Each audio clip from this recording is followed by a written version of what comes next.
इस वीडियो को लाइक करें और ज़्यादा से ज़्यादा शेयर करें ताकि लोगों तक बआसानी हक पहुंच सके। एक बात सुनिए, जब आप ये कह रहे हैं कि मैं सच्चाई तक नहीं पहुंच पाया अभी तक, सच्चाई तक पहुंचने के लिए रास्ते में कोई ब्लॉक है, राइट? वो जो ब्लॉकेज है वो क्या है? वो ये है कि दोनों तरफ के दलीलें एक दूसरे को कॉन्ट्रडिक्ट कर रही हैं। इसको देखें तो सामने वो खड़ा, उसको देखें तो सामने ये खड़ा, ये कॉन्ट्रडिक्शन है। तो अब मुझे आपसे सिर्फ ये पूछना है कि खुदा के होने के दलाइल तो बहुत सारे आपने पढ़ लिए होंगे, न होने के दलाइल भी पढ़े कि नहीं पढ़े? किसी भी खुदा के होने का एविडेंस नहीं है, चाहे वो किसी भी मजहब की इंटरप्रिटेशन हो, राइट? नहीं है, बिल्कुल नहीं है। तो इसका मतलब यह है कि हम एक ऐसे खुदा के ऊपर बात करेंगे कि जो तमाम मजाहिब की इंटरप्रिटेशन के मुताबिक हो, कम से कम जो कॉमन इंटरप्रिटेशन है, डिटेल में जाए बगैर। हम ऐसे खुदा पर बात कर सकते हैं कि नहीं कर सकते? अच्छा, और ऐसे खुदा के न होने पर आपके पास आपने दलीलें पढ़ी हैं, तो क्या वो दलील है? कोई एक दो दे जरा। तो मैं चाहता हूँ कि एम्पिरिकल तो बहुत यानी कि समझे कि वेल डिफाइंड वर्ड है।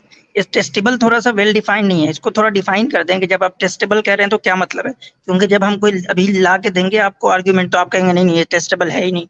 तो पहले वो बता दें टेस्टेबल का मतलब क्या होता है। चख के देख सकते हैं, सूंघ के देख सकते हैं, क्या मतलब टेस्टेबल का? आपको बिग बैंग का पता है? अरे यार नहीं, सवाल पूछ रहा हूँ ना आपको। आप इसको साबित कर लीजिए पहले, वो पता होता रहेगा। हम साबित कर लीजिए। आपने अभी तक जितनी बातें बताई हैं उससे 10 बातें हमें आगे पता है। आप उसको साबित कीजिए कि अगर ये सिलसिला कहीं ना रुके तब भी आप एग्जिस्ट कर सकते हैं, बावजूद है कि आप कंटिंजेंट हैं, और कंटिंजेंसी का ये सिलसिला हमेशा चलता रहे इन्फिनिटली, आप तब भी मौजूद होंगे। इसको साबित कीजिए। अच्छा जी, अब हमारे साथ अगले कॉलर हैं एग्नोस्टिक इंजीनियर। यार ये एग्नोस्टिसिज्म को बदनाम करके रहेंगे सब एग्नोस्टिक लोग। जी भाई। अस्सलाम वालेकुम। अस्सलाम। कैसे हैं मुफ्ती साहब? हाँ बिल्कुल ठीक जी। मेरे कुछ सवालात हैं, अगर आप उनका आप पहले मुसलमान थे? जी, मैं एक्स मुस्लिम हूँ। आप एक्स मुस्लिम हैं, ठीक है। तो मेरा आपसे वही सवाल होगा भाई, हम एग्नोस्टिक से वही सवाल करें जो भी आपने सुना अभी, जो एग्नोस्टिक आए थे, कि एग्नोस्टिसिज्म के लिए जरूरी है ना कि आपने दोनों तरफ के दलाइल जान लिए हों। तो क्या आपने दोनों तरफ के दलाइल जान लिए? किन दोनों तरफ के? यानी एग्नोस्टिसिज्म में आपको क्या शक है? खुदा के मौजूद होने न होने में शक है ना? एग्नोस्टिसिज्म में कोई शक नहीं है, इस्लाम में शक है मुझे, तो इसलिए। तो फिर आप एग्नोस्टिक ना हुए ना, फिर आप एथिस्ट हो गए। नहीं, चले सही है। आप असल में एग्नोस्टिसिज्म की दो बड़ी डेफिनेशंस होती हैं, काफी सारी टाइप्स होती हैं। चलिए आप हमें समझा दें, समझे हम मान लीजिए हमें नहीं पता, आप बताइए क्या है एग्नोस्टिज्म। जो होता है उसका मतलब ये होता है, एक वीक एग्नोस्टिज्म होती है जो कि ये व्यू पॉइंट असर्ट करता है कि जो आइडियोलॉजिकल थियोलॉजिकल जो मैटर्स है उनके बारे में जो सच्चाई है वो हमें नहीं पता, ठीक है, लेकिन हो सकता है कि एक दिन हमें पता चल जाए, तो इसको वीक एग्नोस्टिज्म कहते हैं। और स्ट्रॉन्ग एग्नोस्टिज्म इसको कहते हैं कि हमें किसी दिन पता भी नहीं चल सकता कि सच्चाई है क्या, यानी डाइटी यानी गॉड, खुदा, उसके बारे में हमें किसी दिन पता नहीं चल सकता। तो एग्नोस्टिज्म इटसेल्फ एक फिलोसॉफिकल पोजीशन है। तो आप वीक हैं कि स्ट्रॉन्ग हैं? मैं वीक एग्नोस्टिक हूँ। अच्छा, वीक एग्नोस्टिक। तो इसका मतलब ये है कि सच्चाई आपको पता चल सकती है लेकिन अभी तक पता नहीं चली। अभी नहीं पता चली। अच्छा, सच्चाई अभी तक पता नहीं चली, उसकी वजह ये हो सकती है कि आपने मसलन खुदा के मौजूद होने के दलाइल को देखा, कंघाला, और आपको उसके मुकाबले में दलाइल नजर आए जो ज्यादा स्ट्रॉन्ग थे। फिर आपने खुदा के न होने के दलाइल को कंघाला, तो जो खुदा के होने के दलाइल थे वो कॉन्ट्रडिक्टरी नजर आए, तो आपको लगा कि यार एट दिस स्टेज मैं सच्चाई तक नहीं पहुंच पाऊंगा। ऐसे ही कुछ है। देखिए, मैं मुसलमान हूं तो मैं इस्लामिक गॉड की बात करूंगा, यानी अल्लाह की बात करूंगा। मैं उसी की बात कर रहा हूं। आपने दलाइल दोनों तरफ के देख लिए जो एक दूसरे को डिफाई कर रहे हैं। मैंने इस्लाम के दलाइल देखे और उनको देखा और उसके बाद अपनी पोजीशन को तो खुदा के न होने के कोई दलाइल आपने नहीं देखे? खुदा के होने के दलाइल या खुदा के ना होने के दलाइल? हाँ। एग्नोस्टिक पोजीशन क्या है कि खुदा भाई, एग्नोस्टिक आप जब ही बनेंगे ना। एक बात सुनिए, जब आप ये कह रहे हैं कि मैं सच्चाई तक नहीं पहुंच पाया अभी तक, सच्चाई तक पहुंचने के लिए रास्ते में कोई ब्लॉक है, राइट? वो जो ब्लॉकेज है वो क्या है? वो ये है कि दोनों तरफ के दलीलें एक दूसरे को कॉन्ट्रडिक्ट कर रही हैं। इसको हाँ। देखे तो सामने वो खड़ा, उसको देखे तो सामने ये खड़ा, ये कॉन्ट्रडिक्शन है। हाँ, तो अच्छा, अब आप, हाँ, तो अब मुझे आपसे सिर्फ ये पूछना है कि खुदा के होने के दलाइल तो बहुत सारे आपने पढ़ लिए होंगे, न होने के दलाइल भी पढ़े कि नहीं पढ़े? ना होने के खिलाफ जो दलाइल है वो पढ़े हैं, हाँ जी पढ़े हैं बिल्कुल। और एक न चीज होने होती के, है, न होने के, एक चीज होती है फिलोसफी में जिसे एक मिनट, कहते हैं ओक्कम रेजर होता है जी, ओक्कम मैं रेजर होता है। मैं सिर्फ से मैं समझना चाह रहा हूं, न होने के दलाइल आपने पढ़े या नहीं पढ़े? मैंने पढ़े हैं, ना होने के दलाइल भी ना पढ़े होने के हैं, दलाइल, होने ठीक के है, दलाइल भी पढ़े हैं। ठीक ठीक, मैं ये पिछली देर से मैं ये पूछ रहा हूं, आप अगर इसका जवाब दे टाइम बच जाता जी। तो अब आप जो बात कर रहे हैं ना, मैं आपको ये समझा रहा हूँ, फिलोसॉफिकल पोजीशन होती है, फिलोसॉफिकल टर्मिनोलॉजी है जिसे हम कहते हैं ओक्कम रेजर। ओक्कम रेजर का मतलब होता है कि आप वो जो के मतलब वो एक्सेप्ट करते हैं जो कि सिंपलिस्टिक एक्सप्लेनेशन किसी चीज की है। बहुत सारी एक्सप्लेनेशन मौजूद हो तो उसमें जो सिंपलिस्टिक एक्सप्लेनेशन होगी वो आप उठाएंगे। अब मिसाल के तौर पे अगर मैं इस्लाम छोड़ता हूँ, इस्लाम के खुदा को मैं अपनी लॉजिक की वजह से मैं छोड़ देता हूँ, इसका मतलब ये नहीं है कि मैं जाके हिंदुइज्म भी जाके पढ़ूं और उसके बाद मैं जाके बाकी रिलीजन भी पढ़ूं तब जाके मैं कहूँ कि नहीं खुदा का वजूद नहीं है, क्योंकि एक हिंदू आके उठ के कहेगा कि यार आपने हमारे बारे में तो पढ़ा ही नहीं है। नहीं, you simply just apply Occam razor on that कि यार मुझे ये वाला सही नहीं लग रहा, इन सारे एविडेंस से मुझे लग रहा है कि खुदा नहीं है, तो इसकी वजह से मैं एक सिंपलिस्टिक एक्सप्लेनेशन लेता हूँ कि खुदा है ही नहीं। जब नहीं, दिस इज एग्नोस्टिक पोजीशन है कि अगर खुदा है, वीक एग्नोस्टिज्म ये है कि अगर वो खुदा है तो शायद किसी दिन हमें पता चल जाए, कोई सबूत आ जाए तो हम मान लेंगे, अभी नहीं है तो हम नहीं मान भाई अगर अभी नहीं है तो कोई भी खुदा नहीं है ना, अभी कोई एविडेंस नहीं है उसके होने का, अभी उसके किसी भी खुदा के होने का एविडेंस नहीं है, चाहे वो किसी भी मजहब की इंटरप्रिटेशन हो, राइट? हाँ, नहीं है बिल्कुल नहीं है। तो इसका मतलब ये है कि हम एक ऐसे खुदा के ऊपर बात करेंगे कि जो तमाम मजाहिब की इंटरप्रिटेशन के मुताबिक हो, कम से कम जो कॉमन इंटरप्रिटेशंस हैं, डिटेल में जाए बगैर। हम ऐसे खुदा पर बात कर सकते हैं कि नहीं कर सकते? कर सकते हैं। अच्छा, और ऐसे खुदा के न होने पर आपके पास, आपने दलीलें पढ़ी हैं, तो क्या वो दलीलें कोई एक दो दे जरा? अच्छा, मैं आपको ऐसे खुदा के होने की दलील, ना होने की कोई दलील दें कि जो जिस पर आम मजाहिब मुत्तफिक हो, जिस इंटरप्रिटेशन पर। सारे मजाहिब मुत्तफिक हो। मैंने आम मजाहिब कहा, सारे नहीं कहा। जैसे मसलन क्रिश्चियनिटी, जुडाइज्म, इस्लाम, ये कम से कम इस बात पर जबानी ही तौर से सही, क्रिश्चियनिटी के हवाले से बात कर रहा हूँ, मुत्तफिक है भाई खुदा एक है, ऑल पावरफुल है, ऑल माइटी है, ऑल मर्सीफुल है, ऑल वाइज है, ऑल नोइंग है, वगैरह वगैरह। Talking about Abrahamic God. मैंने आम मजाहिब बोला ना, आम मजाहिब बोला, तो ठीक है। अब इस पर जो है, इसके न होने पर आपके पास अगर कोई दलील हो तो वो दीजिए। हाँ, मेरे पास इसकी दलील ये है कि इसमें एम्पिरिकल एविडेंस जो है वो नहीं है, ठीक है। इसका आर्गुमेंट ये है कि आप किसी एक इंसान के पर्सनल एक्सपीरियंस की बेस पे, उसका जो पर्सनल एक्सपीरियंस हुआ है, उसने आके आपको बात बताई और आपने उसकी बात मान ली और उस खुदा को मान लिया आपने, क्योंकि उसने आके कहा कि मुझे खुदा ने मेरे पे वही नाजिल की है और ये बातें उसने की है और आपने मान लिया। उससे आपने कोई सबूत नहीं मांगा कि क्या है क्या नहीं, उसका कोई प्रूफ नहीं है आपके पास। ठीक, तो आप ये कह रहे हैं कि खुदा के होने के लिए एम्पिरिकल एविडेंस की जरूरत है? यस, ओके, अच्छा, टेस्टेबल एविडेंस की जरूरत है, एम्पिरिकल टेस्टेबल एविडेंस की जरूरत है। चलिए, टेस्टेबल का भी इजाफा कर लें। अच्छा, अब मुझे ये बताइए कि खुदा के होने, यानी खुदा को हम देख सकें जब मानेंगे, खुदा को हम टेस्ट कर सके, मसलन ये है कब इसको टेस्ट कर रहे हैं, बजा बजा के देख रहे हैं कि हाँ ये है मेरे हाथ में कुछ, तब मानेंगे, यानी इस तरह का खुदा आपको चाहिए? मुझे चाहिए वाली बात नहीं है, मुझे एविडेंस चाहिए। एविडेंस क्या है? एविडेंस की बात कर रहा हूं। एग्नोस्टिक साहब, आप गोया ये क्लेम कर रहे हैं कि किसी भी वजूद का, किसी भी एग्जिस्टेंस का जो है वो उसी वक्त इकरार किया जाएगा जबकि वो टेस्टेबल हो, टेस्टेबल एग्जिस्टेंस हो उसकी। यस, ठीक है, यानी गोया के वजूद वही है, सिर्फ ऑब्जर्वेशन की बुनियाद पर टेस्ट करेंगे, ऑब्जर्वेशन के बाद। हाँ, टेस्ट का मतलब कि ये जो साइंटिफिक मेथोडोलॉजी है इनका, ठीक है, इसकी बेस पे जो है आप चीजों को के वजूद को इफर्म करेंगे। अगर कोई चीज उस दायरे से बाहर हो तो गोया कि वो वजूद नहीं है आपके नजदीक, ऐसा ही है ना? हो भी सकती है और नहीं भी हो सकती। तो नहीं, अभी तो आपने कहा, फिर आप ये भी कहें कि खुदा के ताल्लुक से तो आप ये बात नहीं कह रहे हैं। सर खुदा के बारे में तो आप ये कह रहे हैं कि ऐसे दलील चाहिए, ऐसा एविडेंस चाहिए जो टेस्टेबल हो और ऑब्जर्वेशन बेस्ड हो। हाँ तो मान लेंगे ना उसको, जब टेस्टेबल होगा, टेस्ट कर लिया जाएगा तो मान लेंगे। नहीं तो पहले इस पे इससे पहले एग्नोस्टिक साहब इस पे जो है बात होगी कि क्या वजूद जो है वो सिर्फ इसी जो आप बता रहे हैं मेथड, उसी मेथड के अंदर आती है, या वजूद का इस बात इसके बाहर से भी हो सकता है? या तो आप कहें कि नहीं इसके बाहर से भी हो सकता है, तो फिर हम कोई भी फिर दलील ला के दे सकते हैं। फिर आपका ये लिमिट करना कि नहीं ये दलील इसके अंदर की होनी चाहिए, फिर ये दुरुस्त नहीं है। या फिर आप कहें कि नहीं कोई भी जो वजूद होगा वो इसी दलील से साबित होगा। दोनों में से कोई एक बात माने आप। मैंने ये तो नहीं कहा, मैंने कहा कि टेस्टेबल हो, किसी भी तरह टेस्टेबल हो सकता है, जरूरी थोड़ी है कि वो साइंटिफिक। आपने ऑब्जर्वेशन की कैद लगाई, पहले ऑब्जर्वेशन फिर टेस्टेबल आपने कहा था। मैंने ऑब्जर्वेशन की कैप नहीं लगाई, मौलवी साहब ने ऑब्जर्वेशन की बात की है। लेकिन भाई आपने खुद ही कहा एम्पेरिसिज्म।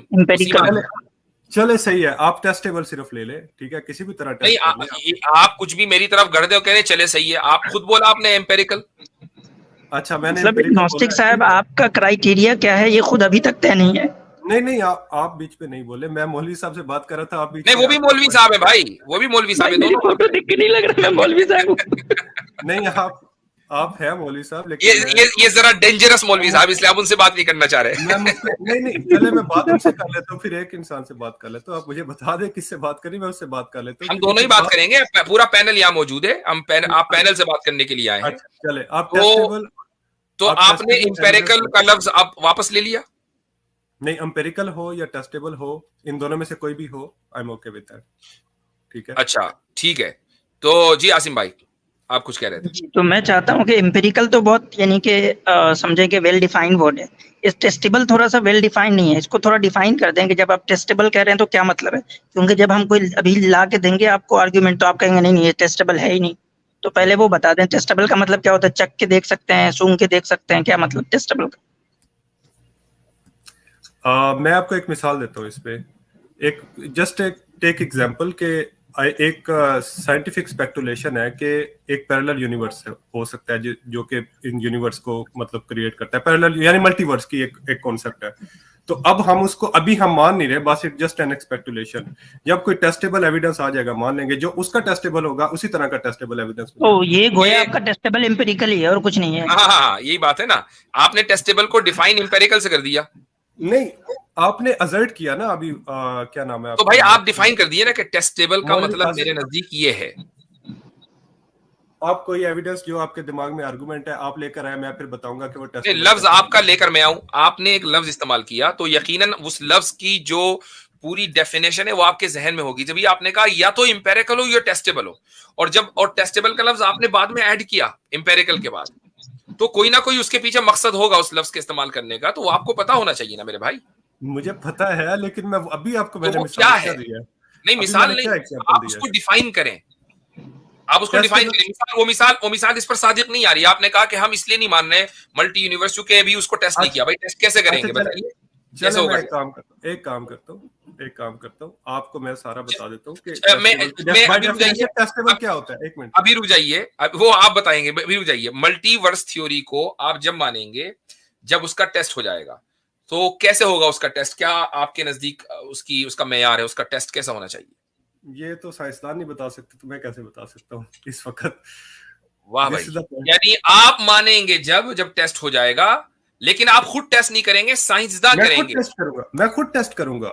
अभी तो आपने कहा साइंसदान बताएंगे, तो साइंसदान अगर किसी साइंटिस्ट ने, या हो सकता है मैं कल को करके उस चीज को टेस्ट कर लेता हूँ, तो मेरे पास तो यानी साइंसदान की बात नहीं मानेंगे?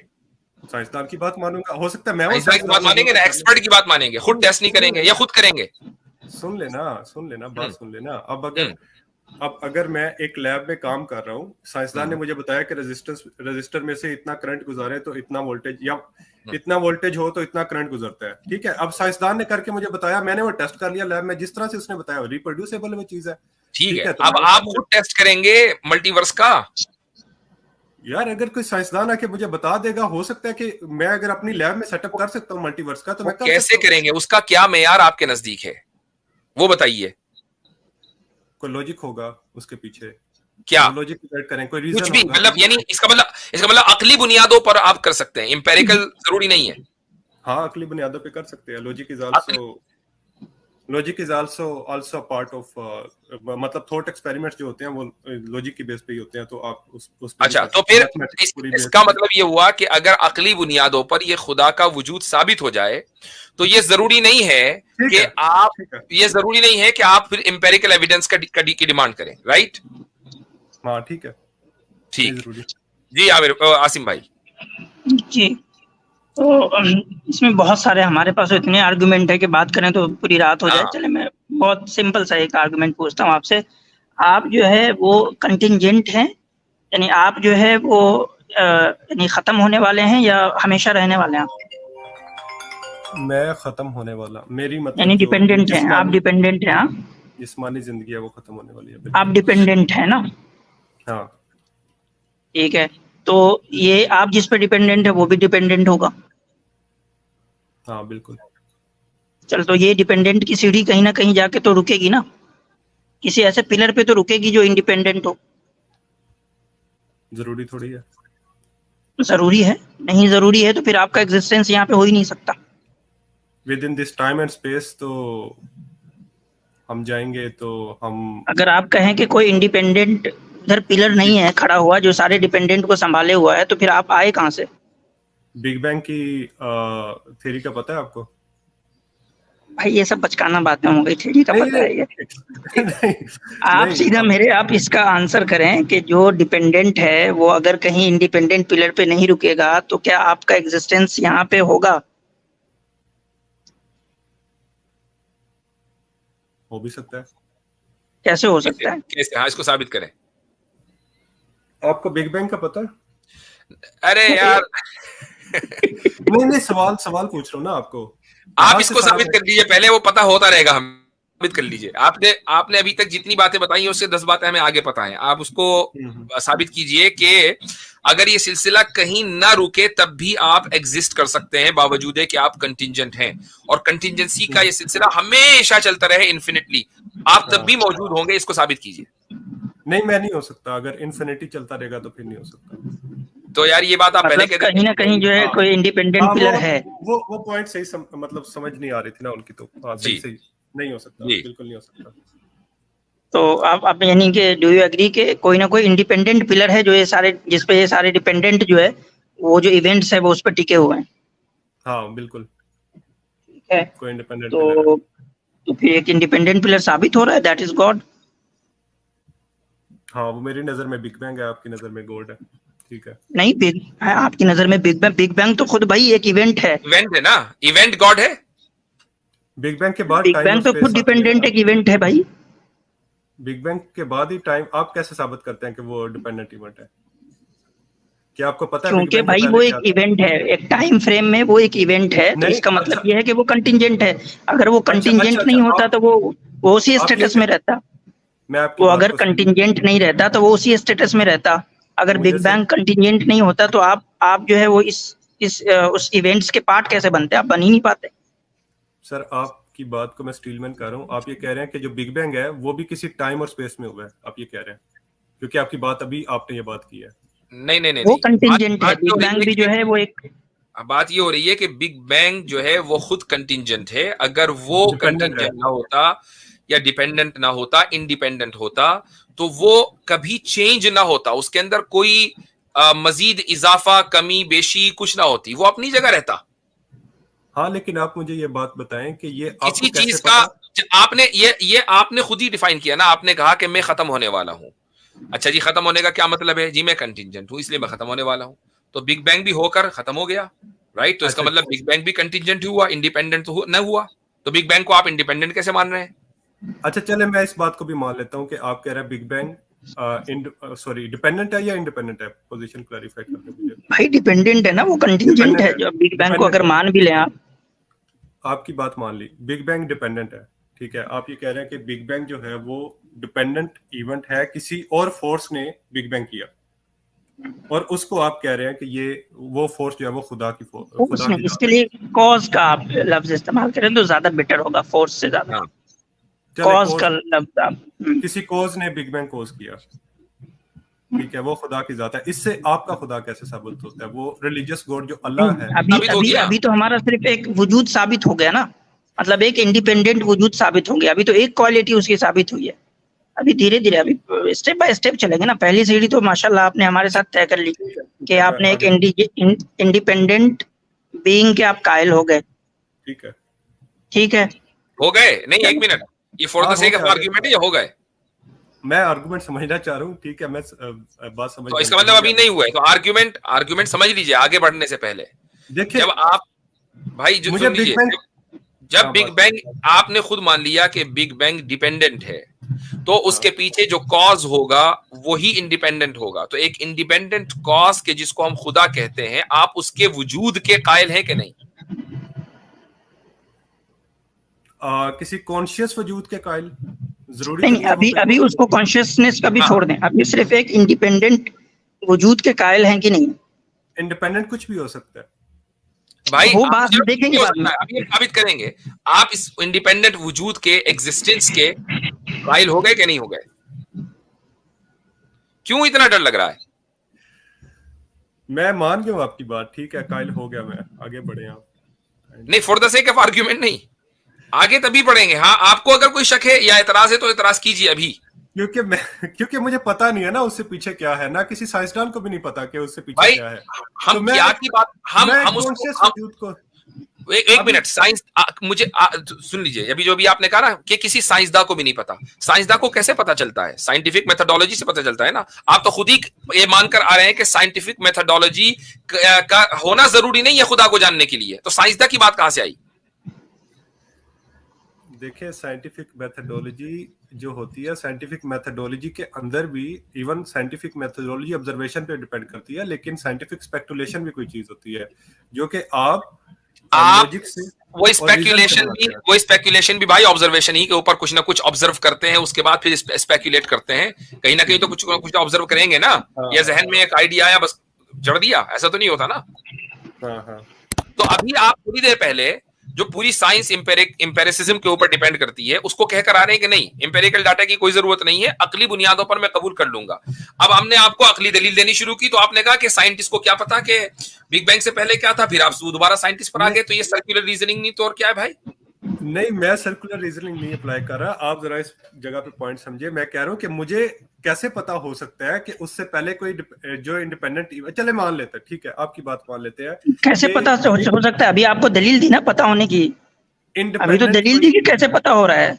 इंडिपेंडेंट एग्जिस्टेंस को मान लेते हैं, आप काइंडली इससे आगे बात लेकर चले या फिर बात चले। वो कोई एक इंडिपेंडेंट कॉज है, ठीक है। आप ये मानते हैं कि नहीं कि आप बिग बैंग को मान रहे हैं? तो बिग बैंग जो है वो एक टाइम फ्रेम में हुआ है, मतलब उसका एक आगाज है, एक बिगिनिंग है उसका। उसके बिगिनिंग को आप मानते हैं बिग बैंग के, या वो इटर्नल है बिग बैंग? मानता हूँ उसकी बिगिनिंग को, हाँ मानता हूँ उसके बिगिनिंग को मानते हैं। चलो, तो अब इससे ये पता चला कि वो जो कॉज है, जो एक इंडिपेंडेंट कॉज है, उसने इसको बिगिन कभी किया है। या तो अब ये मानेंगे कि वो कॉज जो है, वो जो इंडिपेंडेंट कॉज है, उसके पास कॉन्शियसनेस नहीं होगा, उसके पास जो है कॉन्शियसनेस नहीं होगा, और ये बिग बैंग जो है उससे ऐसे ही आ गया है जैसे समझें कि आप आग से जो है गर्मी आती है। एक आग होता है, वो कॉज करता है, उससे जो है वो आग होता है, उससे गर्मी आ जाती है, वो ऑटोमेटिकली आ जाती है, मतलब जहां होती है वहीं आ जाती है ना। तो अगर आप ये मानेंगे तो फिर इसका मतलब ये मानना होगा कि इसका भी कोई बिगनिंग नहीं है, हालांकि अभी आपने कहा कि इसका बिगनिंग है। तो मतलब इसके पीछे जो इंडिपेंडेंट कॉज है उसके पास एक विल और इरादा है कि उसने इसको बिगिन किया है कभी, क्योंकि वो तो इंडिपेंडेंट है, तो वो तो इंडिपेंडेंट है, तो वो तो किसी पे डिपेंड नहीं करता, तो वो तो हमेशा से होगा, इटर्नल होगा। और ये तो इटर्नल है नहीं, ये तो इटर्नल है नहीं, क्या? और ये इटर्नल है नहीं, हाँ, तो ये तो इटर्नल है नहीं, ये तो एक 14 कुछ पॉइंट बिलियन। अल्फाज में एग्नोस्टिक इंजीनियर साहब, इसको आप इस तरह समझ लें कि अगर उस इंडिपेंडेंट कॉज को आप कॉन्शियस बीइंग नहीं मानेंगे, तो जो बिग बैंग का इवेंट है, जो डिपेंडेंट है, जो टाइम बाउंड है, उसको भी टाइमलेस होना पड़ेगा, जिस तरह वो इंडिपेंडेंट कॉज टाइमलेस है। ठीक? अगर और अगर आप, या फिर आप उस इंडिपेंडेंट कॉज को भी डिपेंडेंट मानेंगे, टाइम बाउंड मानेंगे, जिस तरीके से आपने बिग बैंग को डिपेंडेंट माना है। ठीक है। और ये फैलेसी है, क्योंकि अभी आप उसको इंडिपेंडेंट कॉज मान के आए तो डिपेंडेंट नहीं हो सकता। ठीक है, तो उसके अंदर कॉन्शियसनेस का होना जरूरी है। ठीक है, ठीक, यहां तक मान लिया। ठीक है, उसका तो कॉन्शियसनेस होना जरूरी है। ठीक है, अब ये साबित हो गया कि एक सुप्रीम बीइंग जो इंडिपेंडेंट है और उसके अंदर कॉन्शियसनेस भी है, उसका होना जरूरी है हमारे वजूद के लिए। ठीक है। अच्छा, आप ये कह रहे हैं कि उसका कॉन्शियस होना जरूरी है। हम्म। ठीक है, वो कोई इवेंट कोज करता है। ठीक है, यही बात है आपकी। ठीक है। हाँ हाँ। अच्छा, तो क्या वो बीइंग जो है वो कोज एंड इफेक्ट से बाहर है? ये मेरा सवाल है। भाई वो ये मैं सवाल इंडिपेंडेंट, करना वो चाहता डिपेंडेंट नहीं है ना, वो इंडिपेंडेंट है तो वो कॉज एंड इफेक्ट से तो बाहर ही होगा, वो तो कॉज से बाहर होगा ना अपने, हूं। ये वो तो बस आप इफेक्ट करता है ना। एक मिनट, ये तो आप अकली नहीं, दलाइल पे आप पहुंच भी रहे यही हैं। कह रहे हैं, आप भी यही मानकर आए हैं, क्योंकि अगर आप उसको कॉज एंड इफेक्ट के सिस्टम में डालेंगे तो फिर आप मौजूद नहीं हो सकते। अभी आपने कहा कि कॉज एंड इफेक्ट का सिलसिला इन्फिनिटली नहीं चल सकता, वरना मैं मौजूद नहीं हूंगा। अभी आप मानकर आए हैं, उससे उससे पलटिए मत। ठीक है, मैं आपकी बात से, मैं उससे नहीं पलट रहा, लेकिन मैं आपसे सवाल पूछ रहा हूँ सिर्फ कि क्या जी। वो कोज एंड इफेक्ट से बाहर बाहर है? ये तो आपने जब उसको मान लिया कि वो इंडिपेंडेंट है तो उसी वक्त आपको ये भी मान लेना चाहिए कि वो कॉज एंड इफेक्ट के इस जो है वो मैं तो साइकिल से अच्छा, बाहर है। ये तो खुद ब जो खुद आप हो गया, जवाब फिर आपका ये पूछना मतलब। जी चलें। जो आप जवाब देंगे तो ना, मैं उसको मान लूंगा। जो आप जवाब देंगे चलें, ना, मैं उसको मान लूंगा। दो चीज हो गई, दो चीज साबित हो गई कि एक इंडिपेंडेंट कॉज है और वो कॉन्शियसनेस है, कॉन्शियसनेस रखता है, कॉन्शियस है। कॉन्शियसनेस। ठीक है, ठीक है, और क्या वो कोज एंड इफेक्ट से बाहर है? वो कॉज से बाहर है, वो इफेक्ट बस करता है। वो बस इफेक्ट करता है, वो कोई मतलब हाँ, कि वो कोई उसका उसका कोई कॉज कॉज उसका नहीं है। कोई cause सारे कॉज जो है ना, उसका। सारे कॉज जो है, हाँ, सारे इफेक्ट जो है वो उससे ही है, लेकिन ठीक उसका है, कोई जो है कॉज नहीं है। ठीक है, उसका कोई कॉज नहीं है। इंडिपेंडेंट बीइंग है, उसका कोई कॉज नहीं है, उसको किसी ने कॉज नहीं किया, वो कॉज एंड इफेक्ट से बाहर है। यानी वो कोई भी काम जो कॉज एंड करता है। इफेक्ट नहीं, आप बार बार फैलेसी कर रहे हैं। कॉज एंड इफेक्ट नहीं, वो इफेक्ट करता है, तभी तो हम यहाँ पे हैं। आप उसने जो बता है दें, तख्लीक की, उसने आप जो मुझे है वो बता दें मैं इवेंट। कौन सी फैलेसी कर रहा हूँ, काइंडली मुझे मुझे भी थोड़ा पता चले अब कि मैं मैं आपको बार मुझे बार मालूम कह रहा हूँ कि वो कॉज, उसका कोई कॉज नहीं है, वो इफेक्ट करने की ताकत रखता है। ठीक है, उसका कोई कॉज नहीं है लेकिन वो इफेक्ट करने की ताकत रखता है, तो फिर आप उसको कॉज एंड इफेक्ट से बाहर है, कॉज एंड इफेक्ट से आप बाहर है कर। आप मुझे डिफाइन करेंगे कॉज एंड इफेक्ट क्या होता है? अरे यार नहीं नहीं, एक मिनट, मुझे थोड़ी समझ नहीं आ रही ना इनकी बात की कि वो अफेक्ट होता भैया, है सिर्फ, वो आप cause अपने नहीं माँ बाप के इफेक्ट हैं, आपके माँ बाप आपके कॉज हैं। होता। हाँ हाँ, ये है, दैट्स इट, बिल्कुल सही। बस सिंपल सी बात है ना। हाँ, बिल्कुल सिंपल सी बात है। तो इसका मतलब है कि something happens because of something else, मतलब पहले कुछ हुआ, उसके बाद कोई चीज होती है। ठीक है, अब मुझे एक बात बताएं, आप यहाँ पे मेरा सवाल है, आप मुझे ये बात बताएं कि क्या मैं जब कोई बुरा काम करता हूँ उसके बदले मुझे दोजख मिलेगी? अरे भाई, अब कहाँ कूद के आप जा रहे हैं? नहीं अभी नहीं तो नहीं हम नहीं लोग वजूद है, नहीं, सवाल अभी अरे तो हम अभी सवाल लोग क्या? खुदा अभी के बात वजूद कर पे रहे बात हैं, कर रहे थे। अरे मैं आपके खुदा को अभी मान बात लिया। कर रहे हैं हम आगाज बात की, करना आप शुरू चले गए करें। इंतहा पे। अभी तो हम आगाज की बात कर रहे हैं, इंतहा पे कहाँ पहुंच गए? जन्नत मैं दोजख उस का तो इंतहा में मामला है। अरे यार, अच्छा, जी, just bear with me for एक थोड़ी सी देर के लिए ना, सिर्फ ये बात मुझे समझाए कि मैं कोई थोड़ी काम देर, यानी थोड़ी सी देर के लिए आपको बर्दाश्त करें, ठीक है, कर आप लेंगे। बर्दाश्त करें, बिल्कुल। मैं हाँ, बहुत शुक्रिया आपका अगर आप बर्दाश्त कर रहे हैं तो। जी जी जी। देखिए, अब अगर मैं कोई बुरा काम करता हूँ तो फिर उसके हिसाब से मुझे उसकी सजा मिलती है, ऐसे ही है? बोलते रहे, आप बर्दाश्त कर रहे हैं, हम आपको बस हाँ, बोलते रहे। हाँ, हाँ, हाँ, ठीक है, इसका जवाब तो दे दें। नहीं नहीं, आप बोले फिर जवाब देंगे, क्विज कोई अरे खेल मैंने रहे। आपके सारे सवालों के जवाब दिए हैं, आप काइंडली आप थोड़ा इसका जवाब आप दें मुझे अपनी तो। बात पूरी रखें, चूंकि अब मामला बर्दाश्त में चल रहा है, इससे बाहर नहीं होना चाहिए, बर्दाश्त से बाहर, ठीक है? अब आप चलते रहे।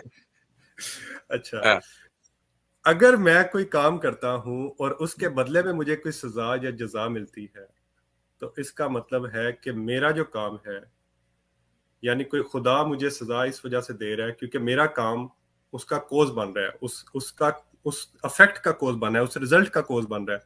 ठीक है, तो खुदा फिर आप कैसे, जो इस्लामी आपका कोड है, काम उस रिजल्ट का, यानी दोजख में जाने का कॉज बन रहा है, ठीक है? कोज बन रहा है, तो फिर खुदा कोज एंड इफेक्ट से बाहर कैसे? जो ठीक, अल्लाह है, जो खुदा हाँ, की जात है, वो कोज एंड इफेक्ट से बाहर कैसे है फिर? वो सजा अल्लाह को मिल रही है, आपको मिल रही? मुझे मिल रही है। तो फिर आप ही हुए ना अंदर।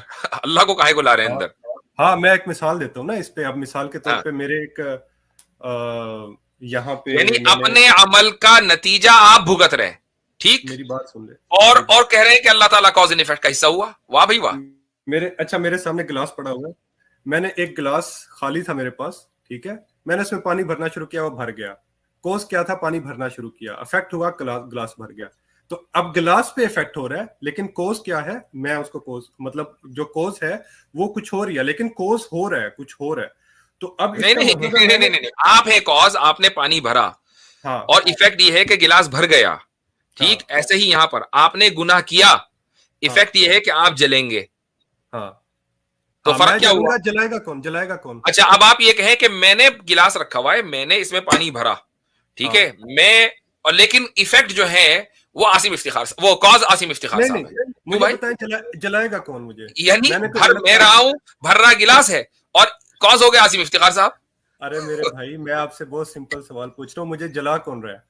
अब उसको ऐसी इसी पानी वाली की मिसाल ले लें, हम्म, आपकी टंकी में पानी आ रहा है, ठीक। हम्म, अब आपने गिलास टंकी के सामने रखा हम्म, और वो पानी भर गया, ठीक है, हम्म, तो आप ये कहेंगे कि ये जो बैठा हुआ है ना बड़े वाले टंकी के ऊपर, जिसने टंकी बंद नहीं की, मेन जो हम्म, वाटर लाइन है, वो कॉज है इस गिलास के भरने का। भाई वो कॉज होगा कि ये आप कॉज होंगे कि आपने टंकी खोल के गिलास उसके नीचे रखा, अच्छा, या मैं वाटर अगर, सप्लाई, या वाटर सप्लाई कंपनी होगी कॉज। अच्छा, अगर कोई मिसाल, चले एक और मिसाल दे देता हूँ, आप मेरे ख्याल अच्छा, से मैं, ये वाली मिसाल फेल हो गई। नहीं फेल नहीं हुई, ये फेल नहीं हुई, असल में आप समझ नहीं पा रहे मेरी मिसाल को, या ये अब उतनी अच्छी मिसाल नहीं है जितनी कि आप हाँ, ये जो यही वाली बात है, ये सेकंड वाली बात ज्यादा सही अब है। अब अगर मेरे सामने चले, मैं एक पुलिस ऑफिसर हूँ और एक मुजरिम है, और वो कोई जुर्म करता है, ठीक है, और मैं उसको जेल में बंद कर देता हूँ, ठीक है। अब जेल में कौन बंद कर रहा है? मैं कर रहा हूँ, लेकिन काम क्या था जिसकी वजह से उसको जेल में बंद किया जा रहा है? वो कोस थी जिसकी वजह से उसको जेल में बंद किया जा रहा है। उसने कोई गलत काम किया था या उसने चोरी की थी, मैंने उसको जेल में बंद कर दिया, ठीक है। तो अफेक्ट क्या है? अफेक्ट हो रहा है और कोज भी हो रहा है। कौन कर रहा है इसको भी फिलहाल छोड़ दें, बट कोज है और इफेक्ट है। मैं बाउंड हूं कोज और इफेक्ट से, यानी अगर वो कोई गलत काम नहीं करेगा तो मैं उसको जेल में भी बंद नहीं करूंगा। अगर कोई पीछे अच्छा, कोई ये चीज पूछे कि भाई अच्छा, इसको अब जेल में मैं, क्यों बंद किया, अच्छा, मैं इस एक मुजरिम सवाल को जेल आपसे, में क्यों बंद यही चलिए रुक जाइए, हालांकि ये मिसाल भी वैसे ही है पानी वाली, बल्कि उससे जरा किया? कम दर्जे की मिसाल है, लेकिन मैं अभी इस मिसाल की फ्लॉस को बयान करने से पहले एक सवाल आपसे ये पूछ लेता हूं कि ये जो इसी मिसाल के ताल्लुक से, एक आदमी ने जुर्म किया, ठीक, और अदालत में केस चला, मुल्क का कानून यह है कि उस आदमी को उस जुर्म की 5 साल सजा होगी, कम से कम मिनिमम 5 साल। अब क्या उसको जज को ये इख्तियार है कि वो उसको सजा न दे, जबकि कानून में लिखा है कि उसकी सजा मिनिमम 5 इयर्स है? जी, जज को इख्तियार नहीं है, बिल्कुल नहीं है ना, कानून में। नहीं है। जज मजबूर है, कानून में लिखा हुआ है कि 5 साल की हाँ, उसको सजा देगा, ठीक। हाँ, तो खुदा अब मजबूर कानून, नहीं, खुदा मजबूर नहीं है, वो यानी आपको खुदा चाहेगा तो माफ कर देगा, माफ कर देगा मुझे। आपको चाहेगा तो माफ कर देगा, यानी एक गुनहगार को चाहेगा तो माफ कर देगा। वो और ना करे, उसने अपने हाँ, ऊपर कोई चीज लाजिम कर ली, वो बात अलग है, लेकिन वो लाजिम कोई किसी ने बाहर से नहीं किया, जज के ऊपर लाजिम हुआ है बाहर से। कानून साज काउंसिल ने, लेजिस्लेटिव जो काउंसिल है, उसने जज को ताबे किया है कि ये है मुल्क का कानून, इसके मुताबिक चलेगी आपकी अदालत। खुदा के ऊपर कोई लेजिस्लेटिव बॉडी नहीं है, उसने खुद ही कहा है कि वो जो चाहे गुनाह माफ कर दे। हाँ, शिर्क का गुनाह वो माफ नहीं करेगा। हाँ, और चले ठीक है, शिर्क का वो गुनाह माफ नहीं करेगा। अब इसी पे आ जाते हैं, शिर्क का गुनाह वो माफ नहीं करेगा। अब अगर ये कानून कहाँ से बना है, शिर्क का गुनाह वो माफ नहीं करेगा?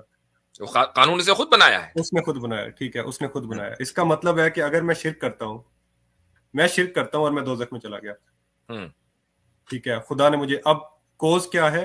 शिर्क, और इफेक्ट क्या है? दोजख में जाना। अगर मैंने शिर्क ना किया होता तो मैं दोजख में ना जाता। अब कोई पूछे कि हाँ भाई दोजख में क्यों हो? क्योंकि मैंने शिर्क किया था। इसका मतलब कि बाउंड हो गया कोज एंड इफेक्ट से। तो आप हुए ना, खुदा तो नहीं हुआ ना। खुदा तो खुद ही तो आप कह रहे हैं कि मैंने शिर्क किया इसलिए मैं गुनाह, तो शिर्क आपने किया ना, कॉज आप हुए ना। खुद ही कह रहे हो कि मेरा शिर्क करना कॉज है, खुद ही मान रहे हैं, फिर खुदा को बाउंड कर रहे हैं। नहीं, खुदा बाउंड इस तरह हो जाता है कि खुदा अगर मैं ना करता तो फिर वो ना भेजता मुझे दोजख में, लेकिन तो बाउंड आप ना करते तो भैया आप ही तो कॉज हुए ना। अरे इस पॉइंट की डेप्थ आप समझ नहीं पा रहे असल अजी में। बहुत इतना गहरा है कि ये तो नजर भी नहीं आ रहा है, इतना नीचे चला गया। हाँ, बिल्कुल ऐसा ही है। तो अब अगर वो मुझे अफेक्ट ये दे रहा है, सजा तो वही दे रहा है ना, अफेक्ट उसकी बेशक कॉज मैं ही हूँ, लेकिन सजा तो वही दे रहा है। कॉज आप है ना, कॉज आप है ना, कॉज मैं हूँ बस, लेकिन सजा तो वही दे रहा है ना। खुदा कॉज ना हुआ ना, कॉज एंड इफेक्ट से बाउंड तो हो गया ना खुदा। कॉज एंड इफेक्ट से बाउंड नहीं हुआ, उसका बनाया हुआ कानून वो ये कहता है कि आप अगर गुनाह करेंगे तो सजा दी जाएगी। ये उसका बनाया हुआ कानून है, उसका बनाया हुआ कानून है, वो खुद नहीं है उसका हिस्सा कॉज एंड इफेक्ट का। अब मैं वापस उधर आ जाता हूं। यहाँ ये तो ये नहीं, बिल्कुल एक बेकार सी गुफ्तगू ही, चूंकि इसमें आपको बर्दाश्त कर रहे थे आपकी वजह से।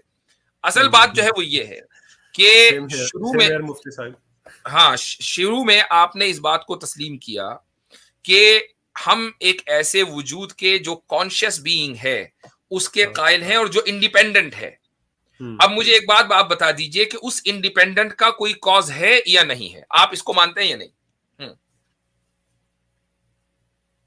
उस इंडिपेंडेंट का कॉज कोई है कि नहीं है?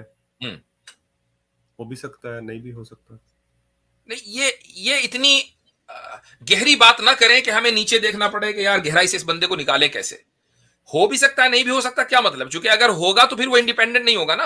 आप मान रहे हो इंडिपेंडेंट, चले मैं कह देता हूं कि उसका कोई नहीं है, ठीक है, नहीं है, उसका कह देता हूं नहीं, आपको कहना पड़ेगा, उसके बगैर बात चलेगी कैसे?